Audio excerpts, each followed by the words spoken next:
What about the ones we can't say out? Yes, the ones that and those are the many. Those are the many things, like, you're torn in between home and here, raising children here, and you have people back home reminding you, you've not built a house. Yeah. You need to start a business. Yeah. And they don't know, and they see you abroad, they see photos and they see your skin and they're like, oh my God, she's abroad and she's enjoying it. They don't know how many shifts you have to work. People shifts that you've snatched from double shifts. Piling on work after work. Working morning and night. To make ends meet. You are leaving one shift. I've worked with a colleague. You are leaving one shift and it's going to another one. They don't know what you've gone through just to make a living, trying to live a good life here. Because of that pressure, and that's why I think we are always trying to work ourselves out, because you have yourself to maintain here. Yeah. And you have yourself people back home to maintain. Yeah. Even if you're there, because you're like, why have you not bought a house? Yeah. You need to build at home. Yeah. But it just got dawned on me now that even the Bible says there is no place we can live. Some of our relatives who come from home and they come empty-handed. Exactly. How do you come to the UK and not bring something? Bring something. Yeah. You know, when my mom was coming, there is one of my auntie, and she didn't send anything through my mom. You know how hard I called her. I'm like, seriously? And whenever you need me to send something, I quickly send it. You didn't send anything to me. Even Ankara. I said, not even Ankara. Yeah. You know how it is to find African food. Yeah. Oh, Rachel. How expensive I told you that I just ordered, and I had to pay for DHL. Huge amount for DHL, But when you see someone coming empty-handed, like, what were you thinking? You're telling me you're in London and you're empty. I know. What am I supposed to do with that story? I know. Yeah. God will. It's just a lot that we just, we go through. We go through.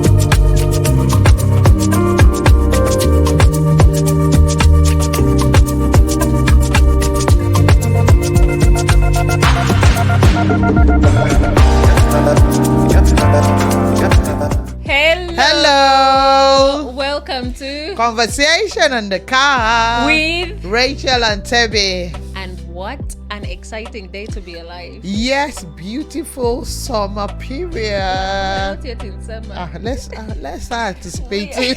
We are tired of the winter already, It is still springing. Yeah, I know. Yeah. And what a better way to think about some of the hidden truth about what we go through. We Africans. We are Africans.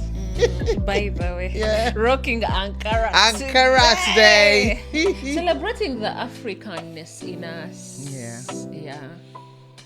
And what we go through as Africans. And what we go through. And can't say it out. Like the eating truth. Yes. What we go through. The things that we take to the grave. In the diaspora, right? Because if it were home, it's just the normal. But here, you just have to, at times you have to go through that process for you to be able to live a balanced life. But you think we really find a balance though? It's not finding a balance. Something happened recently. The lady was like, now I've learned my lesson. She's just a new immigrant in town. She said she was on this shift. And while she was on the shift, it was a night shift. And she was at the lounge trying to press her phone so that she won't sleep. And all of a sudden, the bus passed. The boss didn't say anything. In the morning, and the boss was like, I saw you sleeping yesterday. And yes, and they kept talking about it. But she, as African lady, and new in the country. She kept on saying, I'm sorry. Rachel, she kept on saying, I'm sorry. The boss kept saying, yeah, you were sleeping. Instead of her to say, no, I wasn't sleeping. Even if we were sleeping. You know, by the way, we apologize for each and everything. Everything. You know what happened? All of a sudden, the girl said before she could say Jack Robinson, she could check her email, she was sacked. And she now says that was the painful part. She now said she now saw the matron, because it was a care job. Saw the matron. Was it a matron or one of the nurses at the city center? She now said that all of a sudden she noticed that she saw that she was sacked, and they said the manager said, even if you didn't do it, you keep saying you're sorry. Yeah, you're That she kept saying, yeah, she's sorry. Definitely, you did it. That is why you say you are say sorry. You're sorry, yeah. You know, in Africa, we do that a lot. We'll be like, I am sorry. Sorry for what? For what? I remember in my job, I think a colleague of mine said they had lost a son. I didn't know that they had lost one of their children. And I said, I'm sorry. And she said, you're sorry for what? It's not your fault. It's not my fault. I keep trying, because we are in a new system. I just trying to understand the system and all that. Even when my children keep saying, children, they can tell you sorry for Africa. I'm sorry. I say, it's not your fault. It's not your fault. Yeah, because I noticed that is what, because at least I've worked in a teaching environment before, in a school environment. So when they are saying they are sorry, the teachers are like, yeah, it's not your fault. It's not your fault. Yeah. Because I've said that to a colleague truly before. I don't know what I said. I think the colleague was trying to do some, I can't remember. But I said, I'm sorry. No, why would you say that? It's not your fault. But for us in Africa, it is a thing. Things we go through. Yeah, but now we are saying the hidden truth. Thank God the lady was able to say it out, that this is my truth. I want you guys to learn from it. What about the ones we can't say out? Yes, the ones that and those are the many. Things like, you're torn in between home and here. Raising children here, and you have people back home reminding you, you've not built a house. Yeah. You need to start a business. Yeah. And they don't know, and they see you abroad, they see photos and they see your skin and they're like, oh my God, she's abroad and she's enjoying it. They don't know how many shifts you have to work. People shift that you've snatched from double shift. Piling on work after work. Working morning and night. To make ends meet. You are leaving one shift. I've worked with a colleague. You are leaving one shift and it's going to another one. They don't know what you've gone through just to make a living, trying to live a good life here. Because of that pressure, and that's why I think we are always trying to work ourselves out. Because you have yourself to maintain here. Yeah. And you have yourself people back home to maintain. Yeah. Even if you're there, because you're like, why have you not bought a house? Yeah. You need to build at home. Yeah. But it just got dawned on me now that even the Bible says there is no place we can live. At times you just need to just perfect yourself here than saying you are sending something back home. If we were planning of your retirement is something else. Okay, yeah. That when I get home, I don't, like someone was saying this morning, like I don't want to live my life in the cold when I'm about to retire, which makes sense. But right now that you are still young and you still have the strength to work, and you are sending some money back home to build a house. Like, because you are afraid. You don't want to disappoint the people back home, and you don't want to disappoint yourself. Yeah. So you're torn in between. Yeah. And you have to live with that. And these people, we collect the same salary. You see, they are the ones going on vacation like every 3 months. They are the ones cancelling shifts, calling in sick. And you are there, you are at the receiving end, receiving their shift, like, yeah. Because you're packaging. And when you package, you just have to meet up with that packaging you are packaging. Because how are you going to tell people back home that you failed? Yeah. It's a lot of things we're taking just to make sure is it fitting?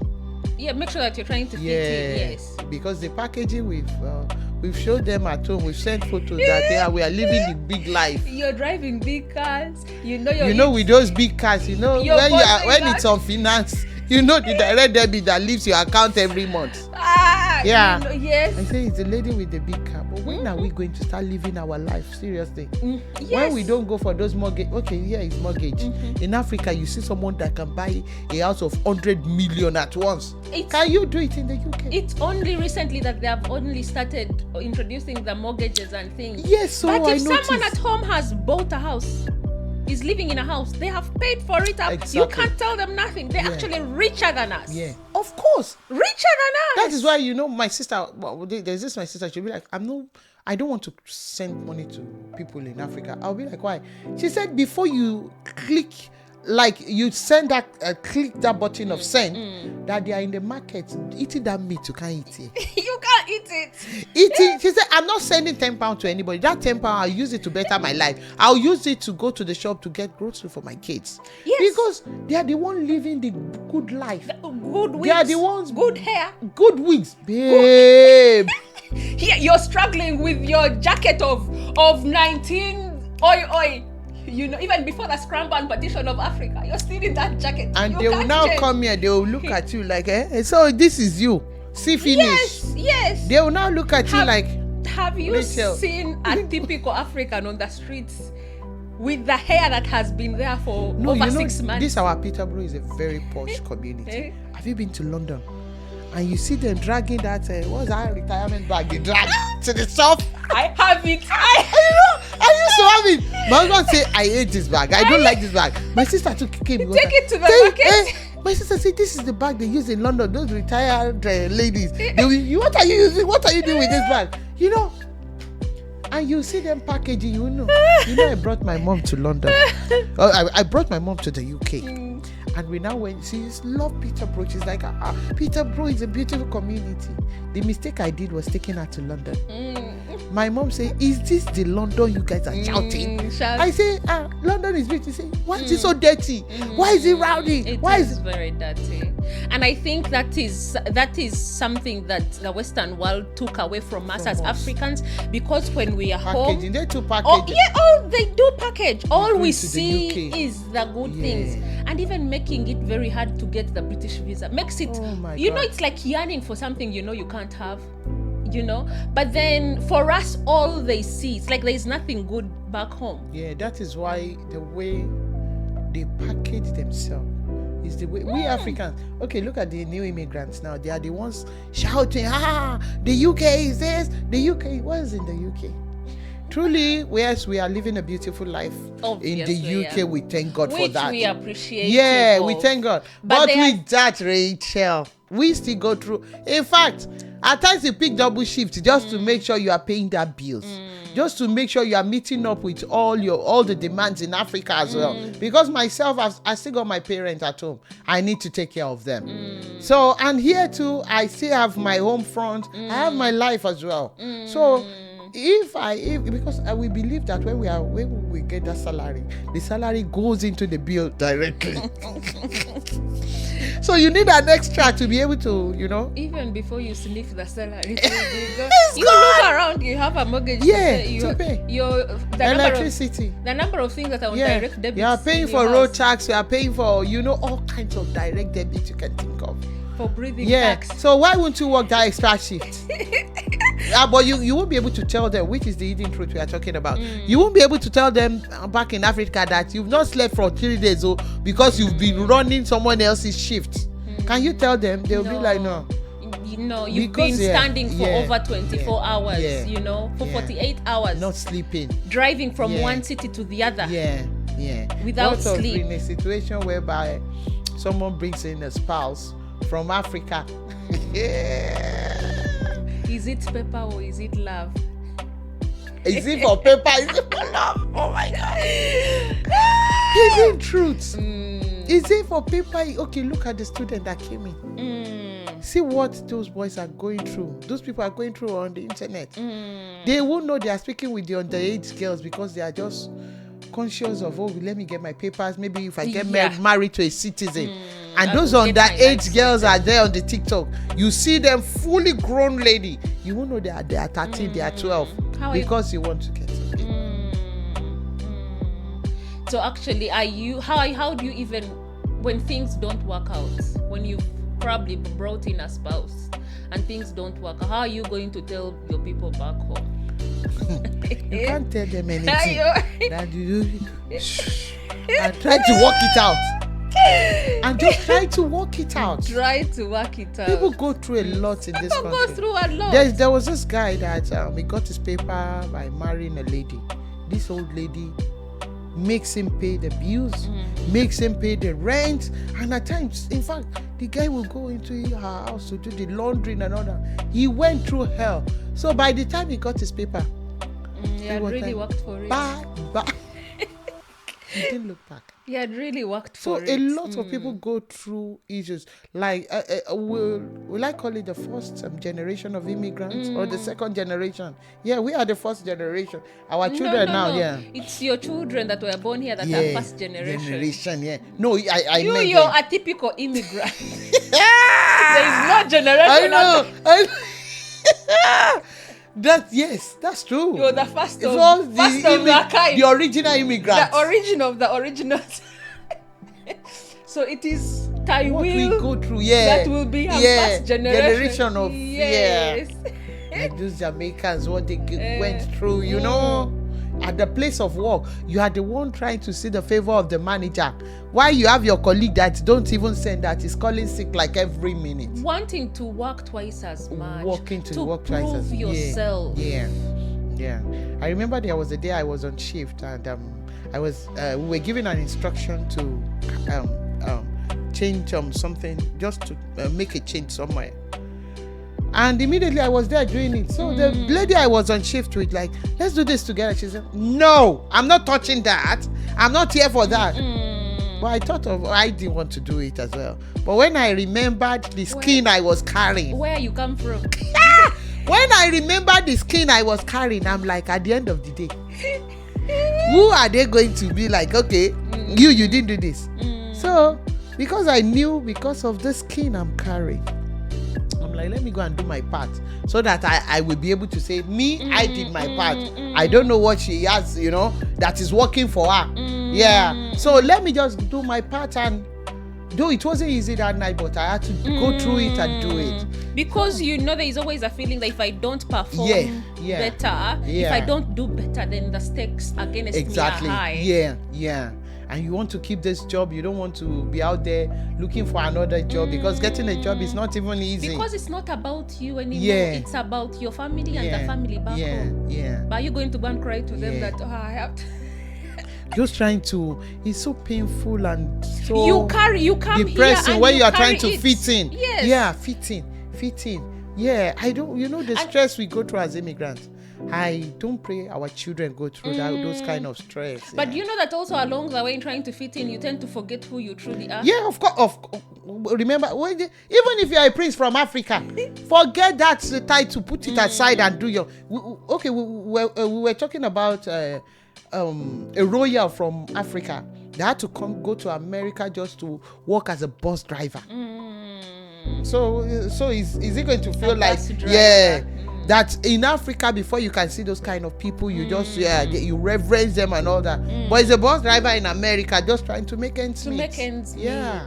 Imagine what he has to carry, all the privileges that he would have had. It could be so painful, Rachel. Are we going to say, is it our system that has just messed us up or what?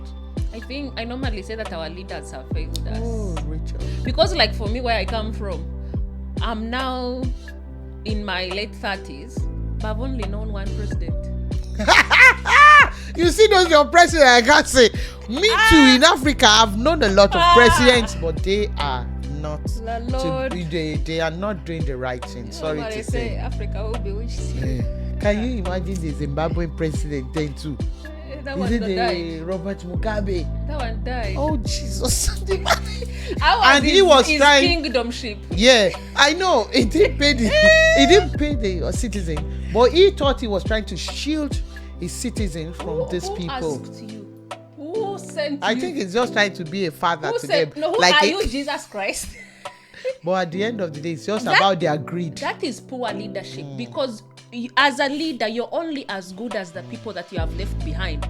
If you feel that you cannot if you feel that when you're away no one can do the job better, then you as a leader, you have failed. It's same with our homes, and we normally talk about this. If you're not there, are you comfortable that your children can actually, they can live on without you? I think, Rachel, they made us see everything as a privilege. Rachel, when I got to this country and I started giving birth, Rachel, it was my husband that changed my mentality, my mindset. What happened? When I had my baby in the hospital, the way they were taking care of me, the nurses, the way they came to my house, I kept on asking my husband, am I related to these people? Why are they so nice to me? Because in Africa, if someone is nice to you, definitely you must have paid that person. If someone is nice to you, definitely you are doing that person a favor. And I kept telling my husband, I said, what am I even saying? My dad was here, and there was a time my dad went through the treatment and all that. My dad was telling my husband, kept calling my husband from the hospital, please go to the cash machine and bring me 20 pounds. My husband said, what do you want to use the 20 pounds for? My dad said, I want to give it to that nurse. That nurse was so nice to me. My husband said, they are only doing their job, Grandpa. They are doing their job. My dad didn't get over it. Rachel, throughout my first, second, third time that I went to the hospital, I didn't get over it. When I was having a baby, I'm like, why are they so nice to me? Because I had my first in Africa, and I knew the way So it's just the way they've just made a mess of the old thing, so that we are deviating from the real thing. Which brings us here now, that there are some things we go through even when we get to abroad, because we believe when we leave home, we are in a better place. So some pains we are even going through, we can't show it to them back in Africa that this is the pain we are going through. Because the pain compared there is yeah, exactly. So you just want to manage it here. I normally call them Western problems. You can't start complaining of. You can't. Yeah. You just have to enjoy whatever you've been served with. You have to find ways of being grateful. What to be grateful for. And you should be thanking God that at least you are here. One out. But we can do better. We love Africa, but we pray that Africa will be better now. Because we go through a lot here, but we can't show it. We can't even share it with people. Because getting papers. What is your problem compared to theirs? At least it's still better for us here. Because what I say it here, I keep telling people that here is a system that is being built that when you plan your life in the next 5 years, at the end of the day, if you work hard, you achieve it. In Africa, you might want to plan your life, but because of the system is not working, too many it might not work. It might not work. But if you are serious about life and you've planned it for the next 5 years, Rachel, it will work for you. But in Africa, what are you planning? When you plan it, the government might just come and make a mess of everything. But when you get here, you'll be like, you've escaped from that life. Now you are here. So whatever you've been served, you just take it that way. Which are those hidden truths we can't even share back home. Back home. My bless the memory of my mother-in-law. Whenever we give her money, even it happened to my parents when they came. When we now give them money, they'll be like, no, I don't want it. Because you guys go through stress. Because they've seen it. To make money, they've seen it. They've seen it. See, the stress you guys go through just to make money is a lot. So please don't give me money. We'll be like, no, you've earned it. This is your, we now make it as like a monthly thing. Like a monthly salary for them. We say, yes, mommy, you've earned it. Daddy, you've earned it. This is yours. But then, in fact, my mother-in-law was like, no, you guys go through a lot just to, my mom to, you're going to work again. Well, it it's good for them to see, though. Those are the few that have traveled and have seen the other side of life. But if you've not been exposed, there is no way you can know. In fact, some of the truths that I would want to pen around is some of our relatives who come from home and they come empty-handed. Exactly. How do you come to the UK? And not bring something bring something. When my mom was coming, there is one of my auntie, and she didn't send anything through my mom. Know how hard I called her. I'm like, seriously? And whenever you need me to send something, I quickly send it. You didn't send anything to me. Even Ankara. I said, not even Ankara. You know how it is to find African food. Oh, Rachel. How expensive I told you that I just ordered. and I had to pay for DHL. Huge amount for DHL, you know. But when you see someone coming empty-handed, like, what were you thinking? You're telling me you're in London and you're empty. I know. What am I supposed to do with that story? I know. Yeah. God will. It's just a lot that we just, we go through a lot. Yeah. But at the same time, we are grateful. Yeah, we are grateful. We are grateful for the opportunity to be in this place. And I think it's just part of life, because in life my daddy will always say, you don't get the gold in the surface. You have to dig deep. In life, you have to work hard. You don't get anything freely. When you get it freely, you won't appreciate it. You can't see any value out of it. So with those hidden truths, I just appreciate my life. I love my life. I love where I live. For me, this is my community. I love it because it pays me. But it's knowing that obviously us as immigrants living and working abroad, we might be packaging, but it's not easy. We also go through a but number with of God's things. grace, God made it easy for us. And until next time, remember to like, comment, share, and subscribe. And for those of you that are loving our videos, thank you so much. We are not taking it for granted. Thank you. Do feel free to leave a comment. Yes, please. And until next time, bye.